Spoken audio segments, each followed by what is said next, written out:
Ernesto Geisel, o Brasil sobre a transição autoritária. Ernesto Geisel, presidente do Brasil de 1974 a 1979, liderou o Brasil em um período de mudanças significativas e complexas. Seu governo desempenhou um papel crucial na transição do regime militar autoritário para a democracia.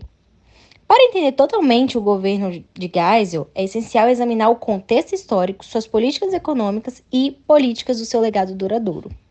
O contexto político e econômico. Ernesto Geisel assumiu a presidência em um momento em que o Brasil estava sob o controle de uma junta militar que havia tomado o poder em 1964. O país estava passando por um período conhecido como milagre econômico, caracterizado por um rápido crescimento econômico, mas também por uma repressão política severa. Geisel, então, sucedeu ao presidente Emílio Médici e herdou a tarefa de lidar com uma economia em crescimento, mas que mostrava sinais de instabilidade. Abertura política gradual. Uma das principais marcas do governo Geisel foi chamada abertura lenta, gradual e segura.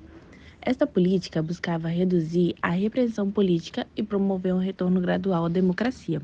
Geisel revogou o famoso AI-5, que havia suspendido muitas liberdades civis, permitindo o retorno de exilados políticos e abrindo espaço para um debate político mais amplo.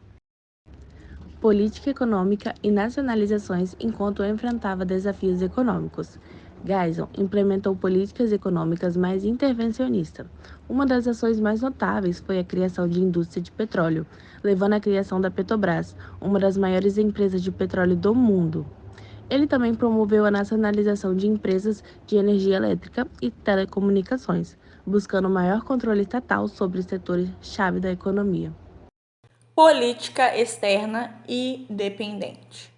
Geisel buscou uma política externa mais independente, distanciando-se dos Estados Unidos e estreitando laços com países do leste europeu, nações árabes e o terceiro mundo.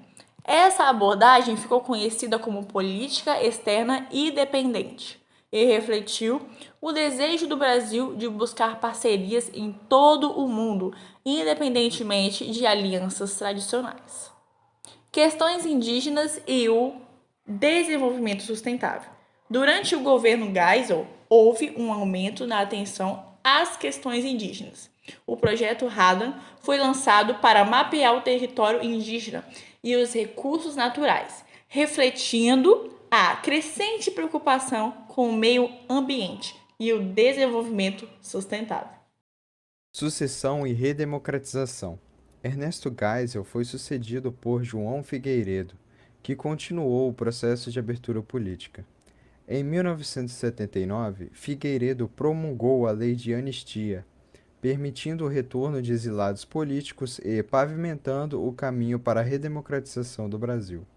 O governo de Geisel foi fundamental na criação das bases para essa transição. Legado e controvérsias.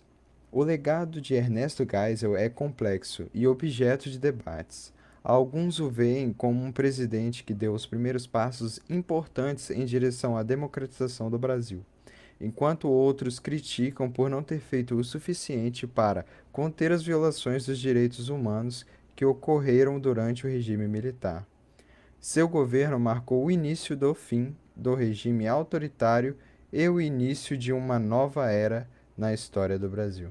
Ernesto Geisel liderou o Brasil em um período de mudanças fundamentais. Seu governo abordou questões econômicas, políticas e sociais complexas, deixando um legado ambíguo, mas significativo.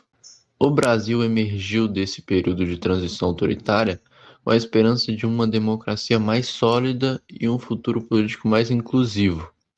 A análise do seu governo oferece insights importantes sobre a história contemporânea do Brasil e complexidade da transição para a democracia. Então foi isso. Como a ex disse, terminamos.